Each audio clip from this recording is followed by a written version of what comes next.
lo que yo he hablado con ella, que lo he hablado, entender también que no tenga que hacer un traslado público de esas circunstancias. Pero evidentemente lo que comenté, y sigo confirmando, que aparte de contextualizar todas las declaraciones y las manifestaciones de las personas, que lo importante son los hechos y las actitudes.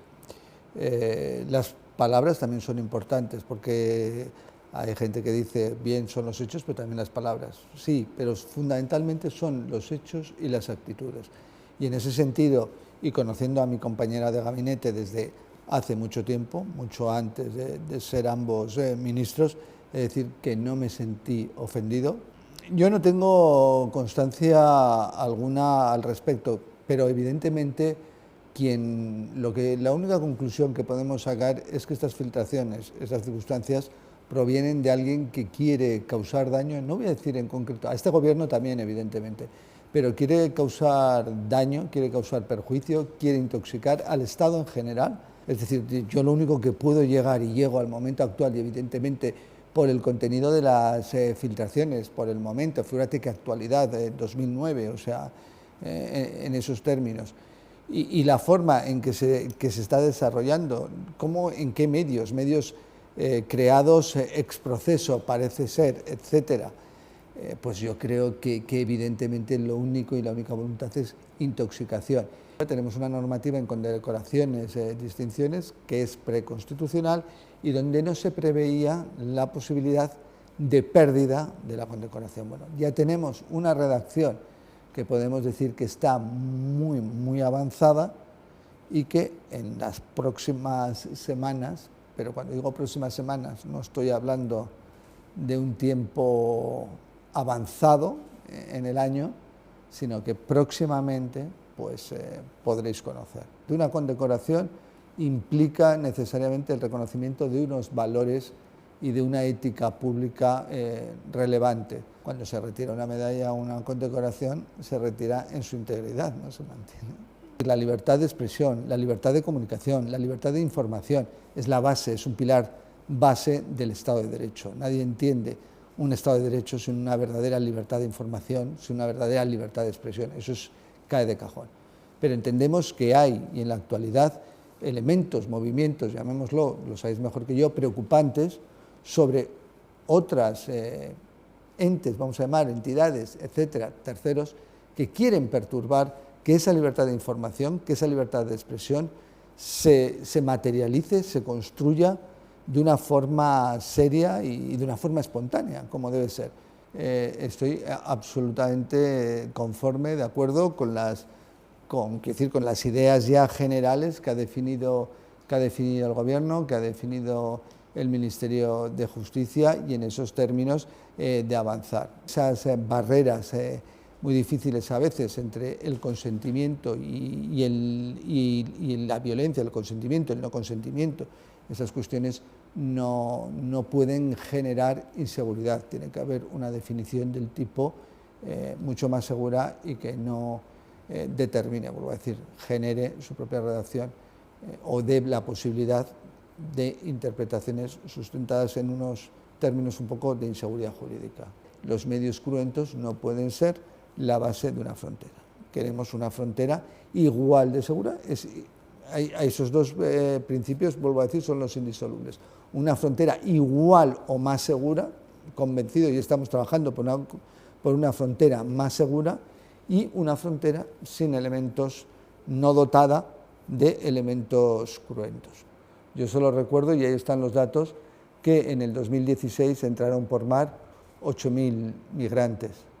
En el 2017 entraron 21.000, 22.000 por mar. Hubo un incremento del 170%. Si eso es que no hay alguna cuestión a plantearse entre el 2016 y 2017, y si no se preveía lo que iba a ocurrir en el 2018, pues claro, hay que anticiparse.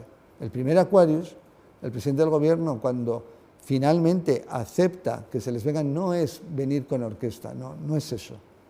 Es simplemente un toque de atención a Europa. Yo he estado en distintos países, como es notorio, del norte de África, incluso parte del Sahel. Lo primero que nos trasladan y nos dicen esta cuestión de la migración es una cuestión, Europa África. Nos tenemos que poner de acuerdo.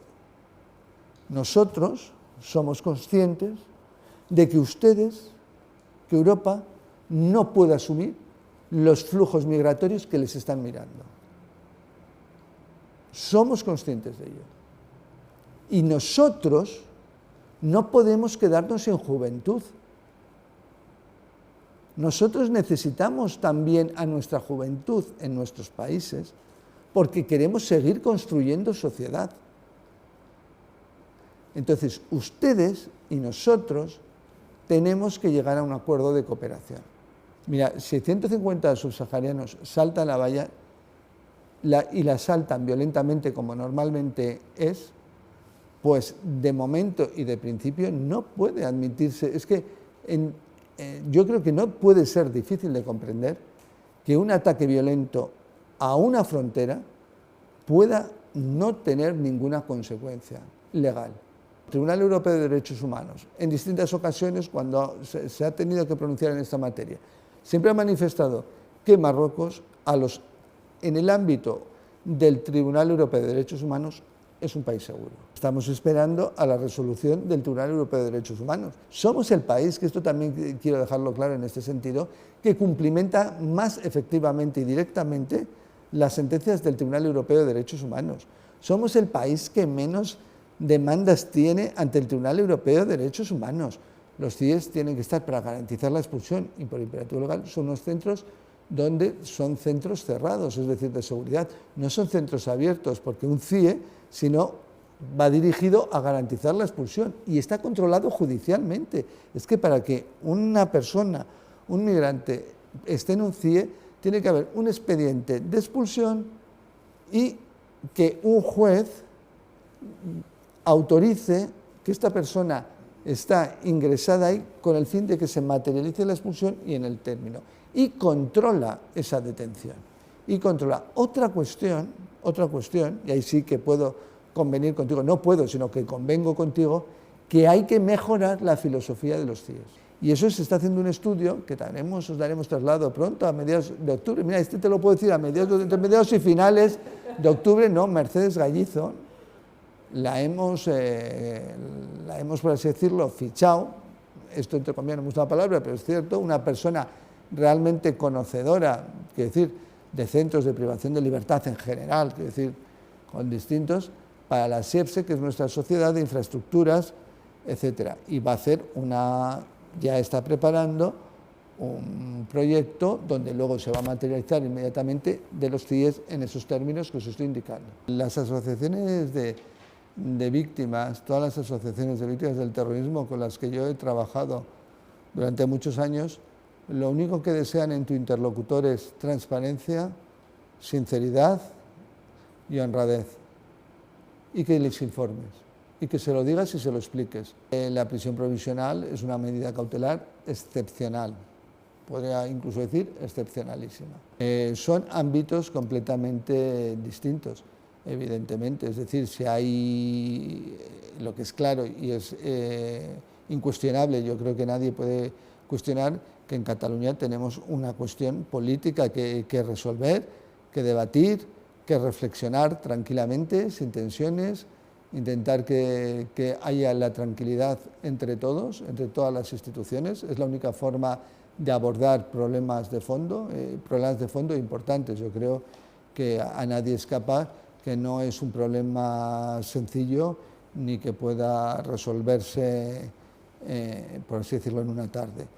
Primero hay que generar el ambiente de tranquilidad y intentar resolver, hablar y reflexionar, y siempre dentro del marco constitucional. Hay un abanico, yo creo, por explorar dentro de ese campo constitucional, de ese ámbito constitucional, que puede dar satisfacción natural al conjunto de los involucrados. Lo que no se puede es vivir continuamente en una sociedad tensionada. Eso es algo que realmente es lo único que tenemos que tener, yo creo, claro y evidente. Y me decías judicial, y luego hay hechos, hay hechos de naturaleza delictiva, como actualmente se están investigando y la Fiscalía está formalizando, quiero decir, imputaciones serias, pues ese es el ámbito judicial.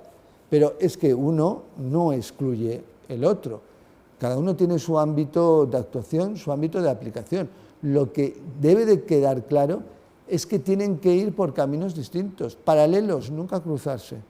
Algo obvio en un Estado de Derecho. Quien tiene que decidir y resolver esa materia es el tribunal competente. Los Mossos d'Esquadra tienen una competencia concreta en materia de seguridad pública, son los primeros, los que tienen la primera, por así decirlo, actuación en materia de seguridad pública, y nosotros, a lo que me dices, vamos a estar simplemente con el ámbito de poder cooperar y colaborar caso de que surja ningún incidente. Una cuestión es el ámbito judicial y la relevancia judicial en su caso, y otra cosa es el ámbito político. Y en el ámbito político hay que trabajar y trabajar por quitar, quiero decir, por generar confianza en el conjunto de la sociedad catalana y del resto de la española.